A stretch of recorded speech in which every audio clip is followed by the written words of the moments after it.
You are lost in the fog. You check the map. You check it again. The map is useless. Welcome to the Stoic compass. I am Epictetus, and today I am joined by Jung and Laozi. Today we are examining, how do you live with uncertainty? Uncertainty is the only certainty. The problem is not that you face the unknown. The problem is that you pretend you know. Perhaps the discomfort with uncertainty stems from a deeper fear, the fear of the unknown within ourselves. We seek external certainty to avoid confronting the chaos within. You are both reaching for something to grasp. The bamboo bends in the wind. Does it worry about where it will be tomorrow? The bamboo bends to survive. It takes action. It does not simply drift on the wind's whim. You control how you bend. You control how you respond. The wind is indifferent. Control is an illusion, Epictetus, or rather, it is a necessary fiction. The ego needs to believe it is in charge, but the unconscious holds far more sway than we acknowledge. The drive to control uncertainty can actually create more anxiety. The harder you grip, the less you hold. Open your hand. What remains? I grip what is mine to grip, my actions, my judgments, my choices. I do not grip the outcome. That belongs to the universe. You want to surrender to chaos? Fine, but do not call it wisdom. Surrender is not weakness, Epictetus. It is the recognition that the ego is not the master of the house. It is a guest, a sometimes useful, sometimes foolish guest. To believe you control everything is to invite the shadow to sabotage you. The pot is formed from clay, but it is the empty space inside that makes it useful. You are both so focused on the clay, you miss the point of the pot.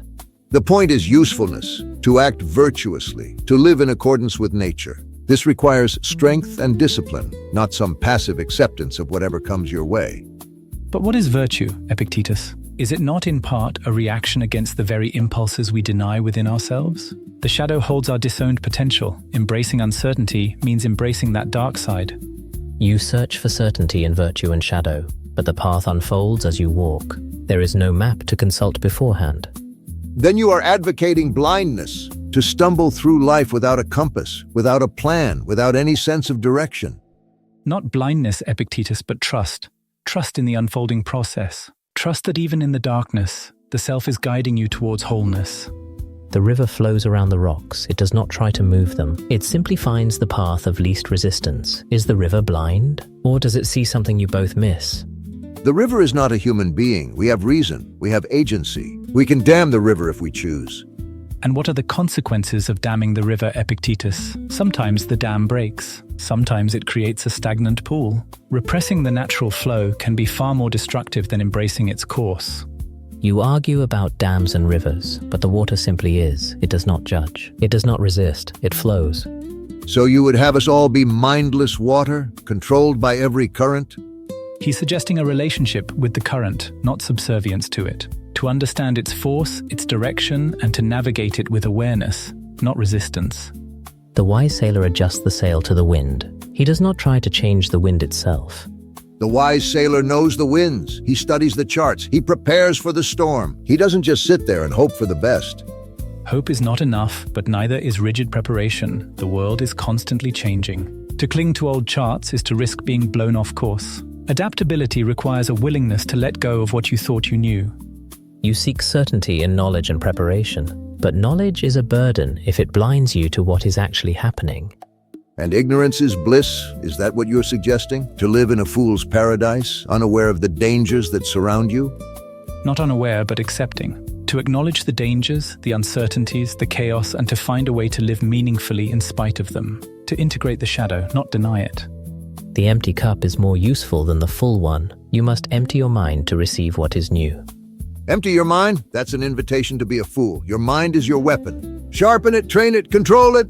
A weapon can be used against oneself. The mind, left unchecked, can create its own prison. You both see the mind as something to be controlled. What if it is simply something to be observed? Observed while the world burns around you, while injustice prevails, while chaos reigns. The fire within can be just as destructive as the fire without. Sometimes observation is the only way to prevent it from consuming you. The seed does not struggle to become a tree. It simply grows. The seed requires fertile ground, it requires water, it requires sunlight, things you must provide. And what if the ground is barren? What if the water is scarce? Do you force the seed to grow, Epictetus? Or do you accept that it may not sprout? Acceptance is not resignation. It is seeing what is, not what you wish it to be. Seeing what is requires clear judgment, discernment, the ability to separate what is in your control from what is not.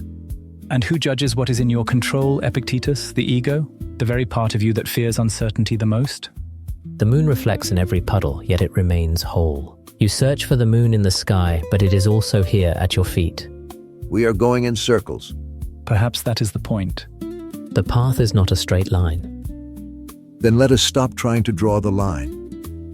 You cannot eliminate uncertainty. It is the nature of things. Trying to control what you cannot control is the source of much suffering. The key is not to fight the uncertainty, but to find a way to be at peace with it. This does not mean passively accepting whatever comes your way. It means responding with wisdom and flexibility. It means knowing when to act and when to let go. It means trusting the flow of life, even when you cannot see where it is going. The river does not worry about reaching the ocean, it simply flows. Today, try this. Identify one area of your life where you are struggling against uncertainty. Instead of trying to force a solution, simply observe the situation without judgment. Notice your own reactions, notice your own fears, and then let go. Allow the situation to unfold as it will. You may be surprised at what happens. The fog is not your enemy. It is simply the present moment, asking you to pay attention. Stop checking the map. Stop trying to predict the future. Just take the next step. The path will reveal itself as you walk. That is the only certainty you need. If today's conversation has served you, take it further. Pay Attention by C. Trebu, 12 Lessons in the Practice of Seeing Clearly. Available now on Amazon.